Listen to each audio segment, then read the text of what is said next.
বিসমিল্লাহির রহমানির রহিম। আজকে আমাদের আলোচনার বিষয়বস্তু হচ্ছে বাংলাদেশের জাতীয় সংসদ। বাংলাদেশের জাতীয় সংসদ। তো আমরা দেখি বাংলাদেশ জাতীয় সংসদ সম্পর্কে আজকে আলোচনা করি। বাংলাদেশের জাতীয় সংসদ স্থাপতি অর্থাৎ বাংলাদেশের জাতীয় সংসদ প্রথম স্থাপন করা হয় 7 নভেম্বর, অর্থাৎ 1972 সালে 7 নভেম্বরে বাংলাদেশের জাতীয় সংসদ স্থাপিত হয়। সর্বপ্রথম অধিবেশন হয় যে জাতীয় সংসদে সর্বপ্রথম যে অধিবেশন হয় 1973 সালে 7 মার্চে সর্বপ্রথম বাংলাদেশে জাতীয় সংসদের অধিবেশন হয়। বাংলাদেশের জাতীয় সংসদের আসন সংখ্যা জাতীয় সংসদ আসন সংখ্যা আমরা দেখছি 350 জন। এর মধ্যে হচ্ছে মহিলা হচ্ছে 50 জন সংরক্ষিত আসন সংখ্যা এবং বাকি 300টি হচ্ছে নির্ধারিত না। এরপর আসি অবস্থান। বাংলাদেশের জাতীয় সংসদটি অবস্থান রয়েছে বর্তমানে ঢাকা শেরেবাংলা নগরে। বাংলাদেশ জাতীয় সংসদ অবস্থিত।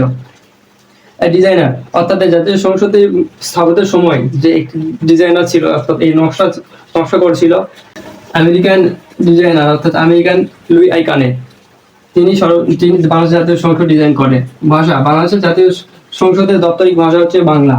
নির্বাচন এই বাংলাদেশ জাতীয় সংসদ নির্বাচন হয় জনগণের প্রত্যক্ষ ভোটের মাধ্যমে সরাসরি ভোটের মাধ্যমে জাতীয় সংসদ নির্বাচিত হয়। ভোটারের বয়স বাংলাদেশের জাতীয় সংসদে ভোট হয়, এই ভোটের যে ভোটারগণ আছে অর্থাৎ যারা ভোট দেয় সেই ভোটারের বয়স হচ্ছে 18 বছর। এবং আবার মনে রাখতে হবে জাতীয় সংসদের যে সদস্য হতে জাতীয় সংসদের সদস্য হতে এই সদস্যের বয়স লাগে হচ্ছে 25 বছর। 25 বছরের আগে এই জাতীয় সংসদের সদস্য হতে পারবে না। এবং দেখি আমরা জাতীয় সংসদের কাজ কি, অর্থাৎ জাতীয় সংসদে কি কাজ করা হয়। আইন প্রণয়ন করা। বাংলাদেশের সংবিধানের কোনো আইন কোনো সংশোধন করতে হলে এই জাতীয় সংসদ সর্বপ্রথম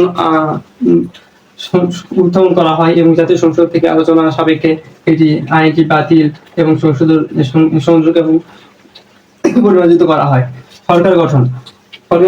বাংলাদেশ জাতীয় সংসদের প্রধানমন্ত্রী এবং মন্ত্রিসভা গঠন করে। বাংলাদেশ জাতীয় সংসদের নির্বাচনের মাধ্যমে প্রধানমন্ত্রী এবং মন্ত্রিসভা গঠন করা হয়। তৃতীয়তে আসি বাজেট প্রণয়ন। দেশের যে বাজেট হয় অর্থাৎ কোনো জায়গার তৈরি, অর্থাৎ দেশের যে বার্ষিক যে বাজেটটা প্রণয়ন হয় সেই বার্ষিক বাজেটটি অনুমোদন হয় জাতীয় সংসদ থেকে। আন্তর্জাতিক চুক্তি।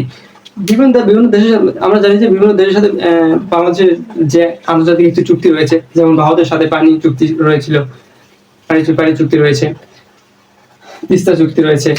এই চুক্তিগুলো এই জাতীয় সংসদের মাধ্যমে চুক্তিগুলো হয়ে থাকে, অর্থাৎ জাতীয় সংসদের মাধ্যমে আলোচনা সাপেক্ষে চুক্তিগুলো বাস্তবায়ন করা হয়।